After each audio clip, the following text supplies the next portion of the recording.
Good morning, good afternoon, good evening, people.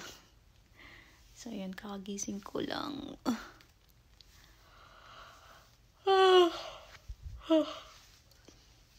Ayan. Starting na nabuntis si Inday. Tanghali na ako nagigising.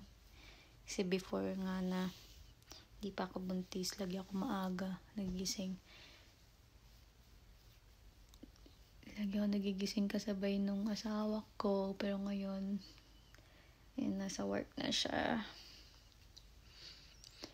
And it's lunch time na.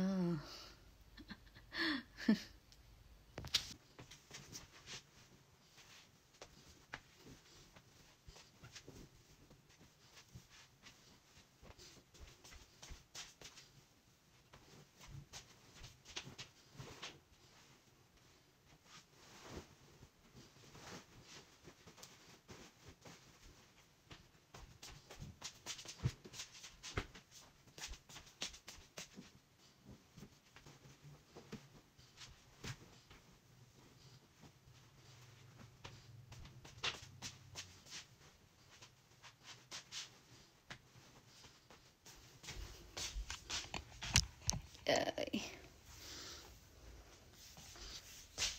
Tingnan ko lang yung lamp ko.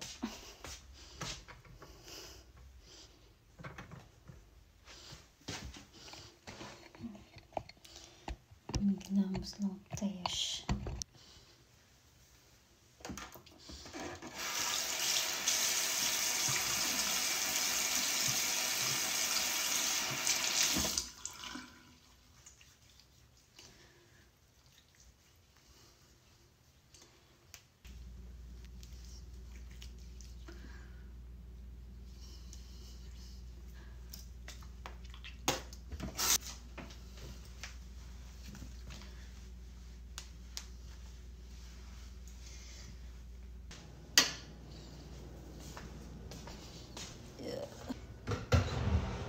Inom muna ako ng vitamins. Nagawa akong kumain ng lunch.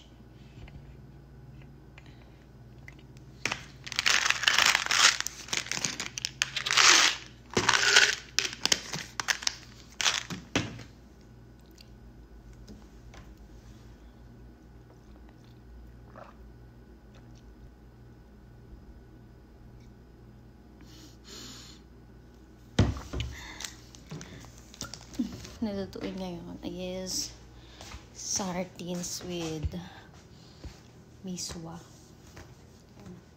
Kasi meron pa akong leftover na miswa sa fridge. Tawag ko muna yung mga pinagugasan ko kasi mga hinugasan ko kahapon.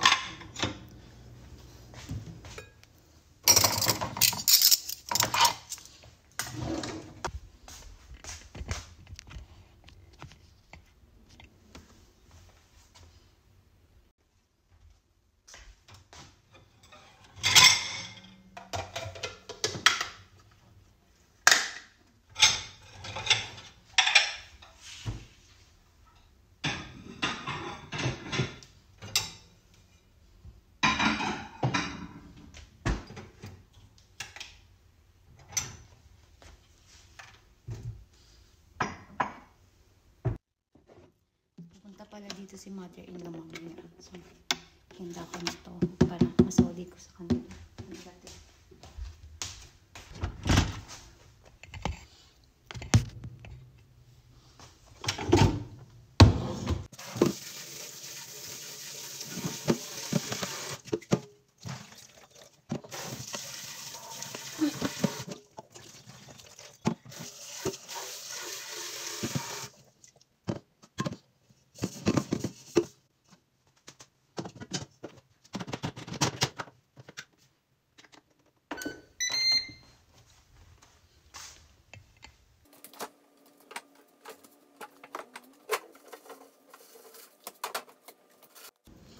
Ulam ko is sardines. Ang ulam ko is sardines. Minsan So dito, hindi na ako gumagamit ng fresh garlic. Kasi mga pumunta ko dito. Kasi yung garlic na dito is yung ano na, durog na.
Hindi natin lang. So, yung ginagamit namin dito is pink salt.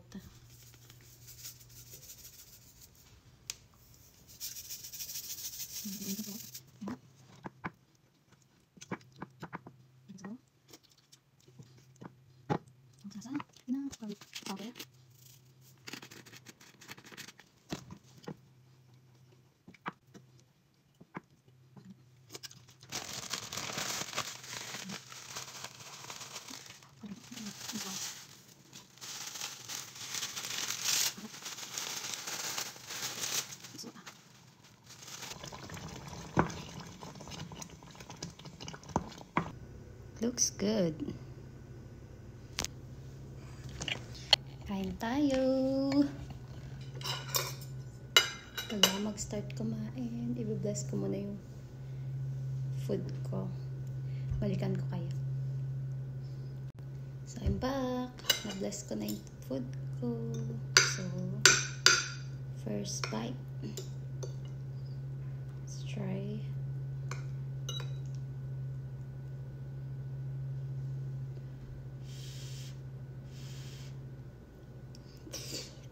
Sarap.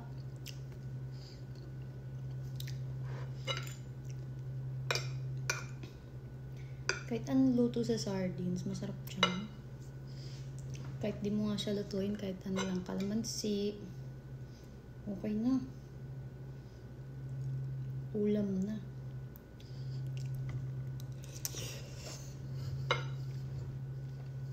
Every time na ulam ko yung sardines, marami talaga ako nakakain.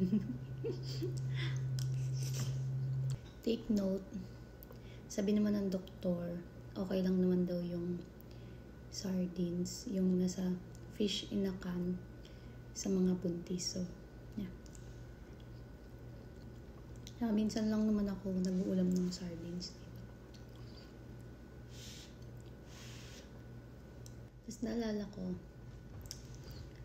hindi pala lahat, sabi ng doktor ko sa akin, hindi pala lahat ng isda good sa mga buntis.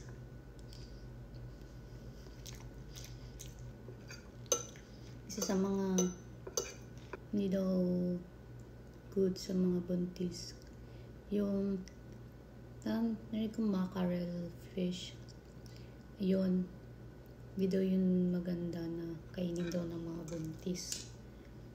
Pinagbawalan ng kumain nun. Pero pag nasa can, okay lang daw. Pero pag yung fresh, bawal daw. Apo, yung mackerel lang yung naalala kong isda na binanggit niya na bawal sa mga buntis. Kasi yun lang yung familiar sa akin, mackerel. Ayun, yung tuna pala. Bawal din daw yun sa sa buntis pag fresh. Ewan ko, sabi ng doktor pag fresh. Pero pag sa can, okay lang. Kaya minsan, kumakain din ako ng yung century tuna. Ayan, favorite ko rin kasi yun. Masarap din kasi yun Ang natandaan ko lang na pwede na isda sa buntis na fresh is yung salmon. So, yun. Minsan nagsasalmon din kami ng asawa ko. Yun daw. Pwede daw yun sa buntis, salmon fish. Kapag kumakain ako ng mga tuna inakan, dapat wala dito yung asawa kasi lalo na yung sardines, ayaw niya yung amoy, nasusuka siya. Kung ako, bawang-bango ako sa sardines, yung asawa ko, sukang-suka naman siya sa amoy. Isda lang talaga na kinakain niya dito is yung yung salmon, yung mamahalin pa. Pero nung bumisita siya sa akin dun sa sa Philippines, kumain siya ng tilapia, nagustuhan niya naman. Masarap naman daw. Sarap naman talaga yung tilapia eh.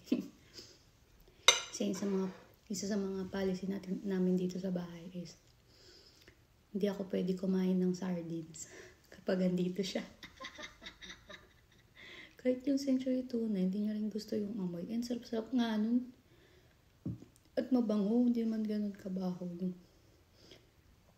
Ewan ko, kasi siguro hindi naman niya kinalakihan. Hindi katulad ko. Kinalakihan ko na yun.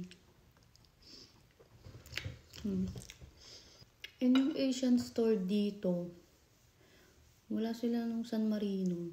Na-miss ko na yun. Lagi ko yung inuulam, naalala ko pag sa work ako dati. Nabibila namin ng mga Filipino foods. Wala silang San Marino. Yun yung hinahanap ko eh. Na-miss ko na yung lasa nun. Kasi nung nagtatrabaho pa nga ako sa bangko nun, like yun inuulam. Simula nakita ko yung isang coworker. Lagi niya rin yun ulam. Sabi ko, try ko nga yun. Parang masarap. Tsaka mabango rin siya. Masarap nga, lalo na yung spicy. Gustong gusto ko yun. Kung taga dito ka sa Fargo, North Dakota, tapos may nakita kang San Marino, comment mo naman below para alam ko kung saan ako bibili. Yung store kasi na Asian store, yung lagi namin binibilan ng mga yung Filipino police. ANA lang. Dati nakatry din ako sa Bismarck Asian store, pero di ko rin napansin na meron silang San Marino. Parang wala nga eh.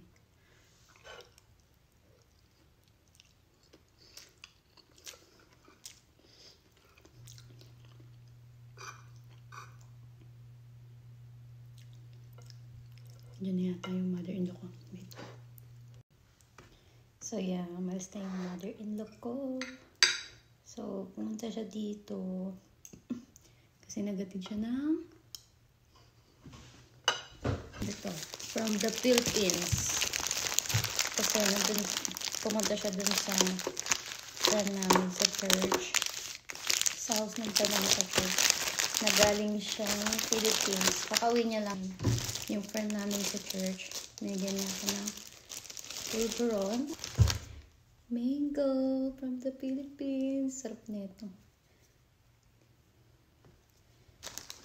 Yan, meron kasi kami friend sa church na Pinay din siya dito. Yan si Sister Myla. So, Sister Myla, kung nanonood ka man neto, thank you so much po. Masarap to eh. Yung Cloud9. Hindi ko pa ito natikman. Yung Choco Fudge na Cloud9 na to. Pero yung classic, natikman ko na yan. Cloud9. Hindi ko pa rin ito natitikman eh. Chocolate bar with caramel, nougat, or overload with peanuts. Pa yung natitikman. Meron ako dito mga tang na or siso, my favorite. Then meron din itong pineapple, calamansi, tatlong dalandan. Favorite ko yung dalandan sa tang kasi masarap siya. Gagawin ko tong smoothie mango mamaya kasi nagustuhan to ng asawa ko. Yung fresh na mango. Tapos gawin mo smoothie. Sarap. Ayun yung pinunta ng mother-in-law ko. Hindi ko napapansin. Dami ko pa nakakain.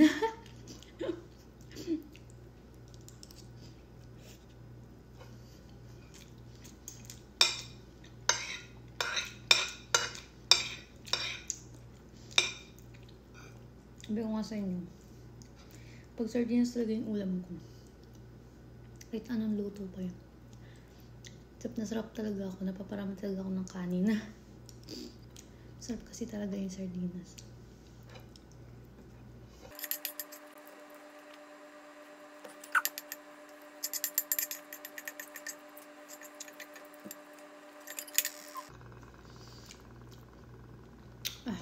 Sug na ako.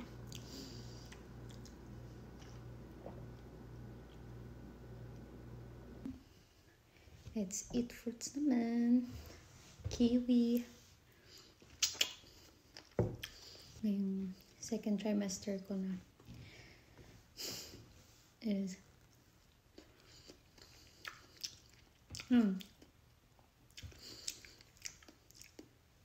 naduduwal-duwal pa rin ako. Tapos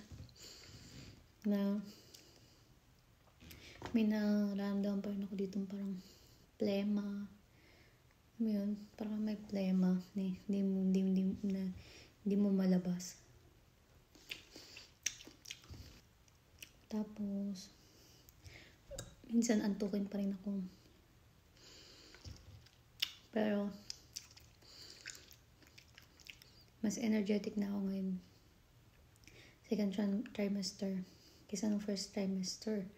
Nung first trimester talaga, inatumad talaga ako ng kumilos-kilos. Pero nung second trimester ko, medyo sinisipag-sipag na ako. Then, mabalik na yung energy ko. Kumbaga, ready na ulit mag-work. Ngayong trimester, hindi na ako masyadong parang nawawala na unti-unti yung mga cravings ko. Ganun. And today is June 19. So, today is my 16 weeks. 16 weeks na si baby. Yung pakiramdam ko, medyo bumibigat na rin siya. Bibigat na yung tiyan ko. And then, sometimes, kapag nakahiga ako, nahirapan ako tumayo. Kaya nagpatulong ako dun sa asawa ko tumayo. Tapos, minsan din, nararamdaman akong cramps dito sa ilalim. Ayan. Pero hindi naman siya ganun kasakit. Parang yung pakiramdam na, pagka nakahiga ka, tapos bila kang upo. Ganun. And, yung second trimester ko then is nihingal pa rin ako. Mabilis pa rin akong hingalin. Pero, hindi na masyado. Hindi katulad nung first trimester ko. Sobrang hingalin talaga. Ngayon, nihingal pa rin naman ako. Pero hindi na yung talagang hingal na hingal. Hindi na. Ngayon na try one ito. Ito yung isa.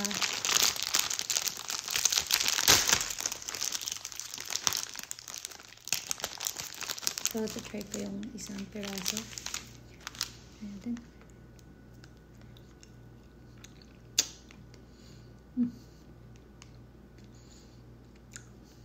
malutong siya. Tapos, ang tamis. Sarap. Sarap siya.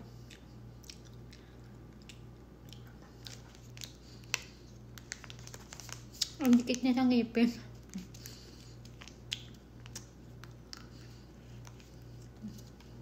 Ang tamis.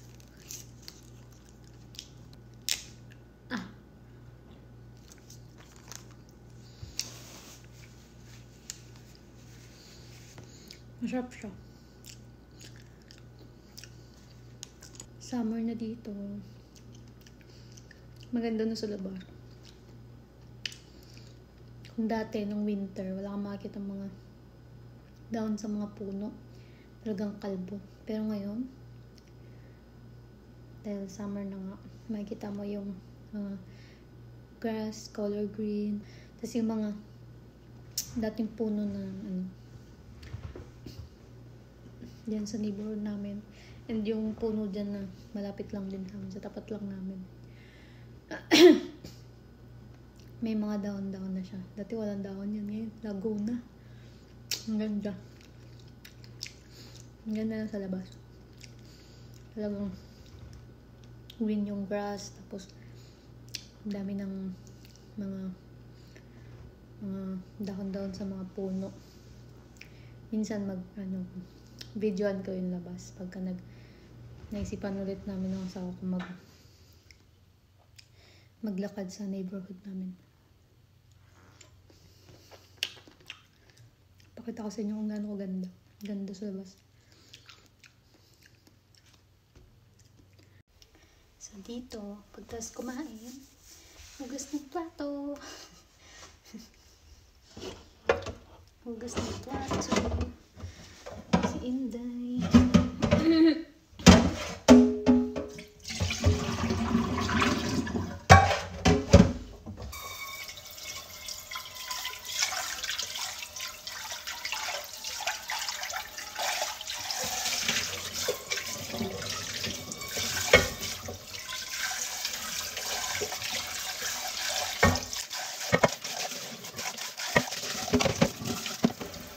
So dito, pag-ulit lang yung ginagawa ko. Kain, tulog, hugas ng plato, maligo. Yun lang yung mga ginagawa ko dito.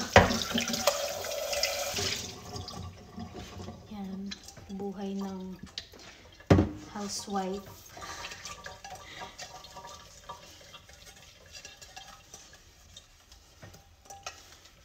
Pero hindi ako araw-araw nagwawalis kasi hindi naman masyadong makalat yung floor. Pag medyo makalat na, tsaka lang ako nagwawalis kasi nagmamap.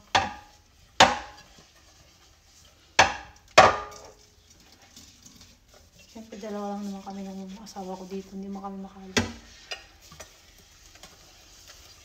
Hindi ako araw-araw nagwawalis. Minsan kapag konti lang talaga yung hugasan, dalawang plato lang, hindi pa talaga ako naghugas na. Iniipon ko muna bago hugasan. Kasi kung sa Philippines na may mga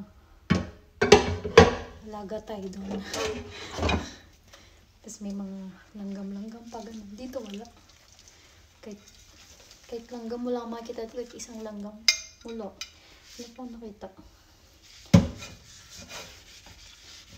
Tapos laring ipis, taga.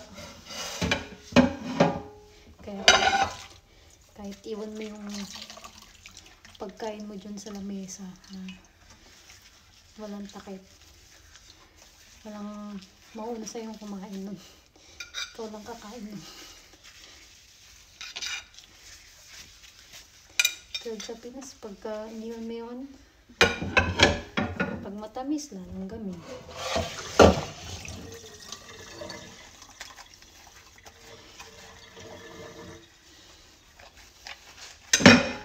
Minsan magulat ka pa. Tinakpan mo na lahat-lahat, magkita mo, wala nang takip.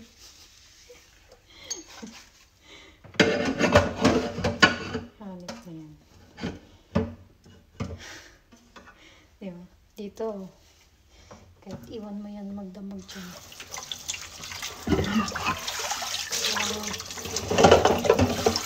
Baka makikita mo gadapo na mga alaga, ang gait na mga alaga.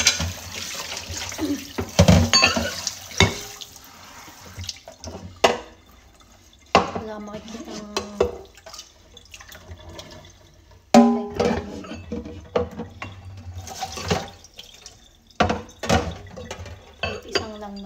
makikita. Dadapo dyan sa pagkain mo. Iban mo siya dyan.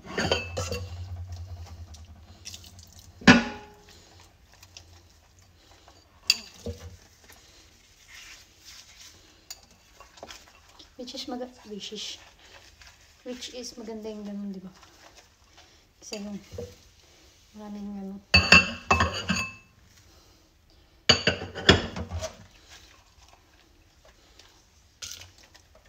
Tsaka wala rin langaw sa loob ng bahay.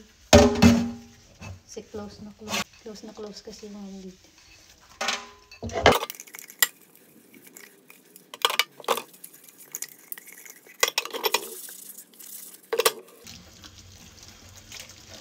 Ayan, ganito lang yung trabaho ni Inday sa araw-araw. Gising, kain, kumain, magugas ang plato, maligo, pag hindi tinatamad. Minsan talaga nakatamad maligo, lalo na kapag malamig. Talaga ako maligo. Tsaka, sa bahay lang naman ako. Pag lalabas kami, siyempre yun, naliligo ako. Nakikita kami ng grocery store, ganun. Nakikita kami ng church, naliligo. Pero pag sa bahay lang ako, minsan, naliligo ako pag trip ko. Pagka, may naisipan ko na, naligo nga ako. Naligo ako, pero, pag tamad talaga ako, lalo na pagkatangahin ako nagising, ay! Tama rin na ako maligo. Lalo na ngayong buntis na. Nagigilamos na lang talaga ako. Kaya tamad ako maligo. Pero ngayon, maliligo ako syempre. Tapos magugas maligo ako.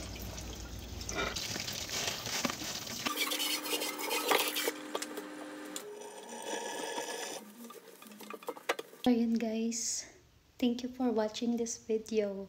Yun lang yung life update ko for today.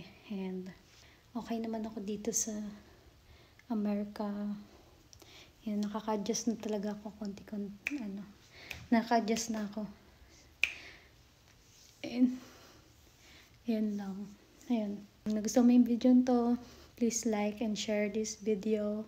And see you in my next video.